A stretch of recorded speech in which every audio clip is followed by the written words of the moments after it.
Si vous voulez comprendre l'école adventiste Moita pour enfants sourds, commencez par l'homme qui comprend le mieux ses élèves, car il a suivi le même chemin qu'eux.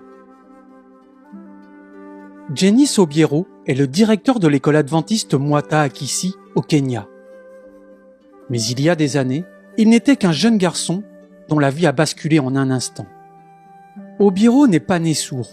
C'était un enfant actif et bavard, jusqu'à ce qu'il soit frappé par un cas grave de paludisme. La maladie a fini par passer, mais ses complications lui ont volé ce qu'il n'aurait jamais imaginé, perdre son audition. Soudain, le monde autour de lui est devenu silencieux. L'école est devenue un combat quotidien. Ses amis ne savaient pas comment communiquer avec lui. Les enseignants ne savaient pas comment lui enseigner. Et Obiero ne savait pas comment reconstruire une vie qu'il n'avait pas choisie. Tout a changé le jour où il a découvert la langue des signes.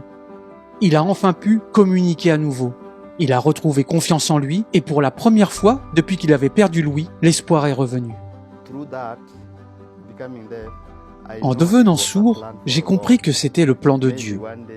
Peut-être qu'un jour, je viendrai à l'école Moita pour aider les enfants sourds à connaître la parole de Dieu tout en apprenant pour leur avenir. En grandissant, Obiero a senti que Dieu l'appelait à enseigner à l'école Moita pour guider des enfants qui empruntent le même chemin difficile que celui qu'il a lui-même parcouru. Aujourd'hui, en tant que directeur, il guide les élèves avec la même compassion dont il avait lui-même besoin autrefois. Ils se reconnaissent en lui et il voit un avenir en eux. Le fait que je sois sourd et que je sois directeur motive les élèves. Ils se disent « Même le directeur de notre école est sourd.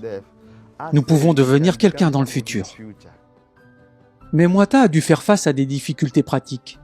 Trop d'élèves et trop peu d'espace. Il n'y avait pas de salle pour le culte, les assemblées ou les programmes scolaires pour cette communauté en pleine croissance. En 2023, votre 13e offrande du sabbat, également connue sous le nom de projet missionnaire trimestriel, a été consacrée à aider cette école. Grâce à votre soutien, Moita construit une salle polyvalente, lumineuse et spacieuse, qui deviendra le nouveau cœur de la vie du campus. C'est là que les élèves pourront prier en utilisant le langage des signes expressifs, se réunir pour apprendre et célébrer, et découvrir que Dieu les a créés dans un but précis. Ce qui me réjouit le plus, c'est de voir les enfants sourds grandir lorsqu'ils découvrent Jésus-Christ.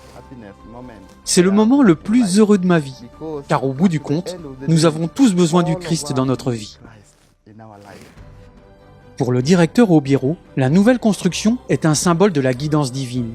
Merci de soutenir des projets comme celui-ci. Vos dons font la différence. Merci d'encourager les enfants qui communiquent différemment, mais qui entendent clairement l'amour de Dieu. Pour en savoir plus sur la mission inclusive, rendez-vous sur le site Adventist Possibility Ministry à l'adresse possibilityministry.org.